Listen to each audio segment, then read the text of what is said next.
How the end of the Vietnam War led to a refugee crisis. The fall of Saigon in April 1975 marked the close of the war, but also the beginning of one of the largest and longest refugee crises in history. On April 29, 1975, as communist North Vietnamese troops closed in on the South Vietnamese capital of Saigon, the United States ordered the immediate evacuation of U.S. personnel and several thousand South Vietnamese military and diplomatic officials. TV news cameras broadcasted harrowing images of the chaotic airlift, including crowds of desperate South Vietnamese citizens swarming the gates of the American embassy in Saigon, soon to be renamed Ho Chi Minh City by the conquering communists.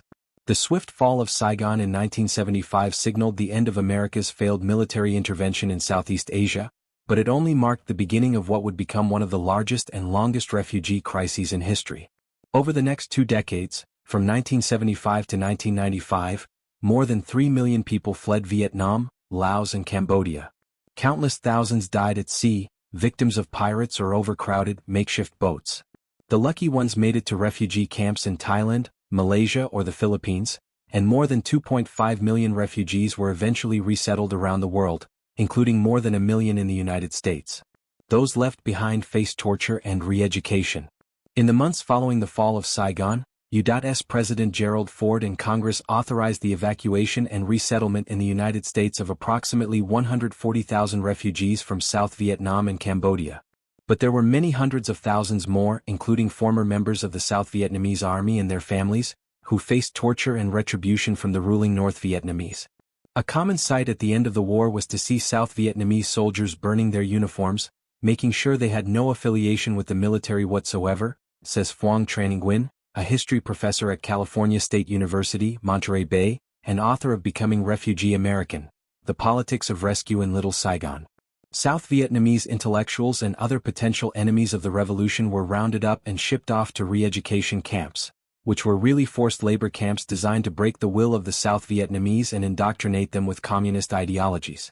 Many residents of Saigon, the former South Vietnamese capital, were forced to move to the countryside to labor on collective farms. In neighboring Cambodia, the Khmer Rouge seized power and began a brutal campaign of imprisonment and mass executions of its enemies. Boat people face hostile reception. As the political and economic situations deteriorated in Vietnam, Laos and Cambodia, the steady trickle of refugees fleeing the region became a torrent. Desperate families packed their belongings in a single suitcase and fled their homes by any means available, says Long Bui, a professor of international studies at the University of California, Irvine and author of Returns of War, South Vietnam and the Price of Refugee Memory. Some of them trekked through the forest through Laos and into Thailand, but mostly they fled by ocean to places like Singapore and Hong Kong, says Bui. They were often attacked by Malaysian and Thai pirates who raped the women and stole any gold or money they had. That's why it was so harrowing. These boat people, as the refugees became known, weren't welcomed or even recognized as refugees by most countries in the region. None of the nations in Southeast Asia had signed on to the United Nations Refugee Convention, for example, and some were openly hostile to the tens of thousands of Vietnamese and Cambodians who were threatening to overwhelm their limited resources. By 1979, when more than 50,000 refugees were arriving by boat every month, countries like Malaysia and Singapore began physically pushing boats full of refugees back into the sea. It's estimated that between 25,000 and 50,000 boat people perished at sea, says Nguyen.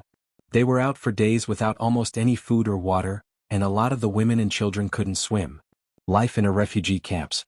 After an emergency 1979 UN conference to address the refugee crisis, deals were struck to safely house the refugees in places like Malaysia, the Philippines and Indonesia, and protocols were implemented to speed refugee resettlement in countries like the United States, Australia, France and Canada. From July 1979 to July 1982, more than 620,000 refugees were permanently resettled in more than 20 countries, but families often spent years waiting in refugee camps. The Pulau Bidong refugee camp in Malaysia was typical of the conditions faced by many refugees. Measuring only 1 square kilometer in area, the camp was designed to house 4,500 people, but swelled to 40,000 residents in June of 1979, making it the most heavily populated place in the world. Charitable organizations and NGOs ran clothing and toy drives for the refugees, but overcrowded conditions and poor sanitation were constant challenges. Most refugees could expect to stay in the camps months or even years before being slated for resettlement. As the day approached to leave for their new lives, they'd be given English classes and acquainted with some of the customs of their new homes. Some of these camps were in operation to serve a continuous stream of refugees throughout the 1980s and into the mid-1990s. Some of the camps in the Philippines didn't close until the early 2000s, says Bui, which means that multiple generations were born inside refugee camps. It wasn't until 2005, for example, that the last of the 250,000 documented boat people, who arrived in Malaysia from Vietnam, were finally resettled some 30 years after the fall of Saigon. Reception of refugees in the U.S.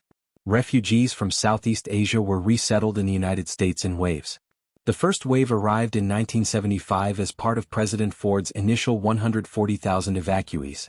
Those refugees, most of whom were educated and spoke some English, received a warm welcome from an American public eager to absolve some of its guilt over the military's sudden exit from South Vietnam.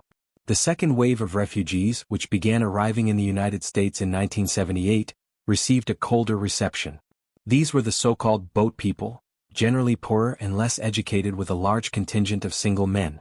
Because of the trauma they suffered in escaping a war-torn homeland and surviving sea crossings and refugee camps, many of these second-wave refugees had a harder time adjusting to life in America. To make matters worse, the American public support for refugees had waned by 1978 as the economy sunk into a recession. The majority of Americans didn't want the Vietnamese here, says Bui. The refugees were a stark reminder of a lost war and were seen as an economic burden. It wasn't a very welcoming climate. From 1979 to 1999, an additional 500,000 refugees arrived as part of the UN's Orderly Departure Program, which made it possible for refugees to migrate directly from Vietnam to the United States. Many of these refugees had spent years as political prisoners and in re-education camps, traumatic experiences that they tried to put behind them as they restarted their lives in a sometimes hostile land. I was born in the U.S., but the refugee experience of my parents still shaped my life, says Bui. I went to 16 different schools from K to 12. We never really settled. We still carried economic issues and poverty that we got from the war. My story is a second-generation story, but it carries over from the refugee history. The long shadow of war. The world was unprepared for the large-scale refugee crisis that followed the abrupt end of the Vietnam War. The crisis forced the United Nations and member countries like the United States to clearly define who qualifies as a refugee and to draw up policies and procedures for granting asylum to people fleeing violence and oppression. But for historians like Nguyen, it feels like the real lessons of Vietnam were never fully learned. The United States doesn't take enough into account how refugee migration and displacement are a part of all of our foreign policy interventions, says Nguyen. Any kind of war will lead to that. We need to be prepared to handle the humanitarian crisis that inevitably follows the military component.